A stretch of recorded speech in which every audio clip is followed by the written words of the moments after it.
को भोजन नहीं करा पा रहे, गौ माता को भोजन नहीं दे पा रहे, श्वान को, कुत्ते को भोजन नहीं दे पा रहे, कौए को भोजन नहीं दे पा रहे हैं, किसी कारणवश हम श्राद्ध नहीं कर पा रहे हैं, किसी कारणवश हम पूर्वजों को नहीं मना पा रहे हैं, ऐसा कोई घर नहीं जिसके घर के पितृ श्राद्ध पक्ष में पृथ्वी पर नहीं आते। तुम पूछो मत पूछो, तुम्हारे घर के पूर्वज तुम्हारे यहाँ जरूर आते। दरवाजे पर आकर खड़े होते हैं पितृ,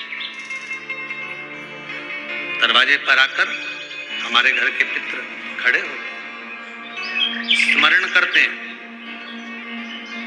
कि हमको यहाँ से कुछ भाग प्राप्त होगा, कुछ मिल जाएगा, कुछ प्राप्ति हो जाएगी। सम्मुख में आकर खड़े होते हैं। पितृ पक्ष में अगर पितरों को भोजन नहीं मिलता, साल भर भूखे रहते हैं। दूसरे पितृ जो खाकर आते हैं, उनकी जो राल टपकती है, उनका जो कफ गिरता है, हमारे पितृ वो चाटते हैं। वो चाटते हैं तो बद्दुआ देते हैं कि मैं इतना भरा पूरा छोड़ कर आया था, इतना देकर आया था, कम से कम आज मुझे कंडे पर घी और शक्कर ही छोड़ देते, गुड़ का ही भोग लगा देते, कम से कम मुझे राल चाटने को तो नहीं पड़ता।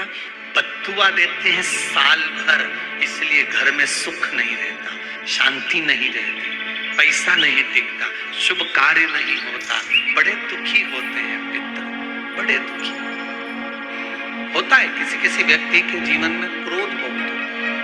आपको लगता है कहीं कहीं कि मेरे पितृ मुझ पर क्रोध कर रहे हैं।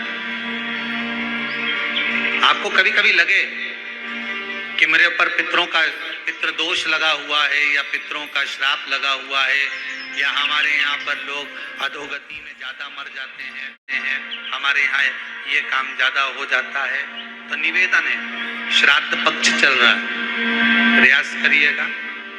एक चावल की कटोरी में, कटोरी के अंदर थोड़ा सा चावल रख लीजिए कच्चा, उस चावल की कटोरी में एक बेलपत्र, थोड़ी सी दुर्वा बांधकर पानी का मटका, परिंदा या जहां अपना रसोई घर में जल रखते हो, उस कटोरी को वहां पर 2 दिन 3 दिन तक रख दो। वैसे तो 16 दिन रखो, ज्यादा अच्छा था, पर जो दिन अपने को मालूम है 2-3 दिन उसको रख दीजिए। घी का दिया लगाइए। 3 दिन के बाद में उस दुर्वा को, उस बेलपत्र को शिव बाबा को ले जाकर समर्पित कर दो। चावल पूरे घर में घुमाने के बाद चिड़िया को या नदी में या किसी जीव को प्रदान करो। महाराज, पितृदोष के निवारण का सुंदर तरीका,